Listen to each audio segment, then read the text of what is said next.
రైతు సోదరులకు స్వాగతం. 1980, 1990 తర్వాత అనేక రంగాల్లో విప్లవాత్మకమైన మార్పులు వచ్చాయి. ఈ మార్పులు అనేది ప్రతి ఏటా జరుగుతూనే ఉంటాయి. ఇన్నోవేషన్స్, కొత్త కొత్త పరికరాలు, యంత్రాలు, సాంకేతిక పరిజ్ఞానం అందుబాటులోకి వస్తూ ఉంటుంది. అందుమూలంగా అనేక రంగాల్లో మార్పులు జరుగుతూనే ఉంటాయి. బ్యాంకుల్లో ఒక్క కంప్యూటర్ కూడా లేని కాలం నుంచి ప్రతి మనిషి చేతిలో ఫోన్ వచ్చేదాకా మనం అన్ని గమనిస్తూనే ఉన్నాం. అనేక రంగాల్లో విప్లవాత్మక మార్పులు చోటు చేసుకున్నాయి. రైల్వే టికెట్ బుక్ చేయాలంటే ఇప్పుడు ఎక్కడికి వెళ్ళాల్సిన అవసరం లేదు, చేతిలో మొబైల్ ఫోన్ ఉంటే చాలు. ఇక వ్యవసాయ రంగంలో పెను మార్పులు చోటు చేసుకోవాల్సిన అవసరం ఉంది. ప్రపంచంలో అనేక రంగాల్లో మార్పులు పెద్ద ఎత్తున చోటు చేసుకుంటూనే ఉన్నాయి. ఆ రంగాలు అందుబాటులోకి వచ్చిన సాంకేతిక పరిజ్ఞానంతో దూసుకుపోతూ ఉన్నాయి. ఒకప్పుడు ఒక బ్యాంకులో, ఒక బ్రాంచ్లో 12 నుంచి 15 మంది పనిచేసేవారు. ఇప్పుడు కేవలం 4-5తో కూడా బ్రాంచి రన్ చేస్తూ ఉన్నారు. మరి వ్యవసాయ రంగంలో కూడా మార్పులు చోటు చేసుకోవాల్సిందే. భారతదేశానికి స్వతంత్రం వచ్చినప్పుడు కేంద్ర ప్రభుత్వ ఆదాయంలో 96% వ్యవసాయ రంగం నుంచి వచ్చేది. ప్రస్తుతం వ్యవసాయ రంగం ఆదాయం కేంద్ర ప్రభుత్వానికి కేవలం 18% మాత్రమే.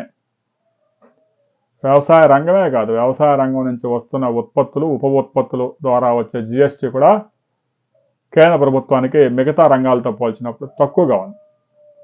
మరొక వైపు వ్యవసాయ రంగంలో పెట్టుబడులు విపరీతంగా పెరిగిపోవటం, వచ్చే ఆదాయం తగ్గిపోవటం, నష్టాలు ఎక్కువ కావడంతో వ్యవసాయ రంగంలో పనిచేసే వారి శాతం కూడా క్రమంగా తగ్గిపోతూనే ఉంది. స్వతంత్రం వచ్చిన సమయంలో 1947లో వ్యవసాయ రంగంలో 95% మంది పనిచేశారు. ఇప్పుడు కేవలం 55% మంది మాత్రమే వ్యవసాయ రంగం మీద ఆధారపడి ఉన్నారు. రాబోయే 20 సంవత్సరాల్లో భారతదేశంలో వ్యవసాయ రంగం మీద ఆధారపడిన వారి సంఖ్య 15% తగ్గబోతా ఉంది. ఏదైతే 2047 వికసిత్ భారత్ అని ప్రధాని పిలుపిచ్చారో ఆ సమయానికి భారతదేశంలో వ్యవసాయ రంగం మీద ఆధారపడే వారి సంఖ్య 15% మాత్రమే ఉంటుంది. ఎందుకంటే వ్యవసాయ రంగాన్ని నమ్ముకుంటే కుటుంబాలు జరిగే పరిస్థితి లేదు. పెట్టుబడులు పెద్ద ఎత్తున పెట్టాల్సి వస్తుంది. పెట్టిన పెట్టుబడి వస్తుందో లేదో అన్న గ్యారంటీ లేదు. ఇలాంటి పరిస్థితుల్లో రైతు సోదరులు కూడా వ్యవసాయ విధానాలను మార్చుకోవాల్సిందే. సేంద్రియ వ్యవసాయానికి పెద్దపీట వేయాల్సిందే. ఈశాన్య రాష్ట్రాలు, సిక్కిం రాష్ట్రంలో పెద్ద ఎత్తున సేంద్రియ ఉత్పత్తులు తయారు చేస్తూ ఉన్నారు, పండిస్తూ ఉన్నారు. మార్కెట్లో కూడా దానికి ప్రత్యేక ధరకి అమ్ముకొని లాభాలు పొందుతున్నారు. రైతులు పక్క రైతు ఎకరాకి 30 క్వింటాలు దిగుబడి తెస్తే ఈ రైతు ఇంకొక 50,000 ఎక్స్ట్రా ఖర్చు పెట్టి ఆ రైతు కన్నా కూడా ఒక 5 క్వింటాలు ఎక్కువ పండించి గ్రామంలో మేషాలు తిప్పటం వల్ల ఉపయోగం ఉండదు. పెట్టుబడులు తగ్గించుకోకపోతే వ్యవసాయ రంగం మరింత సంక్షోభంలోకి జారిపోయి రైతుల ఆత్మహత్యలు మరొకసారి పెద్ద ఎత్తున పెరిగే అవకాశం ఉంది. అందువల్ల ఇప్పటికే వ్యవసాయ రంగంలో కాడిపడేసి వెళ్ళిపోతున్న రైతులు, అవకాశాలు ఉంటే ఎవరు వ్యవసాయ రంగంలో ఉండడం లేదు. అవకాశాలు లేనివారు ఇక వేరే ఏది వృత్తి మార్చుకోవడానికి అవకాశం లేనివారు ఇప్పటికే 30-40 సంవత్సరాల నుంచి ఆ రంగంలో పనిచేస్తూ ఇక మరే రంగంలోనూ అనుభవం లేకపోవడం వల్ల ఆ మిగిలిపోయిన వారు మాత్రం వ్యవసాయం చేస్తున్నారు. వారి పిల్లల్ని వ్యవసాయ రంగంలోకి తీసుకురావడానికి ఎవరూ సిద్ధంగా లేరు.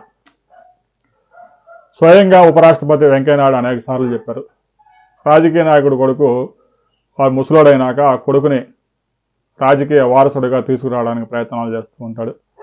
ఐఏఎస్ కొడుకు ఐఏఎస్ని చేయాలని చూస్తాడు.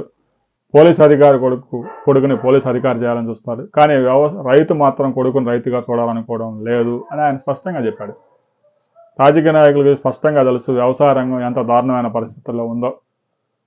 వ్యవసాయ రంగాన్ని ఆదుకునేందుకు కేంద్ర రాష్ట్ర ప్రభుత్వాలు పెద్ద ఎత్తున నిధులు ఖర్చు చేస్తున్నా వ్యవసాయ రంగంలో ఉన్న సంక్షోభాన్ని బయటికి తీసుకురాలేకపోతున్నారు. అంటే కేంద్ర ప్రభుత్వం విధిస్తున్న ఆంక్షలే ప్రధాన కారణం. ఒక రైతు పండించిన పంటను ప్రపంచంలో ఎక్కడైనా అమ్ముకునే అవకాశం లేదు. దాదాపు 20 నుంచి 30% సుంకాలు. ఇక ఎన్నికలు వచ్చాయంటే ఆ సుంకాలు మరింత పెరిగిపోతాయి. ఎందుకంటే వినియోగదారులకు అందుబాటులో ధరలు కనుక లేకపోతే ఆ ప్రభుత్వం మీద తీవ్రమైన వ్యతిరేకత వచ్చే అవకాశం ఉంది. కాబట్టి వెంటనే విధించేది సుంకాలు వ్యవసాయ ఉత్పత్తుల మీద. ఇలాంటి పరిస్థితుల్లో వ్యవసాయ రంగం ముందుకు సాగడం కష్టం.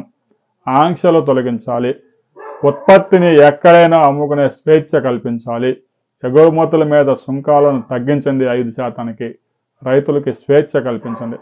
రైతులు కూడా సేంద్రియ సాగు వైపు మళ్ళండి, యంత్రాలను పెద్ద ఎత్తున ఉపయోగించుకోండి. కూలీలను కనుక నమ్ముకుంటే రాబోయే రోజుల్లో పనులు కావు. ఇక మిర్చి లాంటి పంట కూడా చైనాలో సింగిల్ కటింగ్ క్రాప్ అందుబాటులోకి వచ్చింది. రాబోయే రోజుల్లో భారతదేశంలో కూడా అలాంటి విధానాలు అవలంబించాలి. మిర్చి కోతలు కూడా యంత్రాలతో చేస్తున్నారు సింగిల్ కటింగ్లో. రాబోయే రోజుల్లో కూడా అలాంటి విత్తనాలను రైతులు సాగు చేసి మిర్చిలో కూడా కూలీల వినియోగాన్ని గణనీయంగా తగ్గించి లాభాలు పొందండి.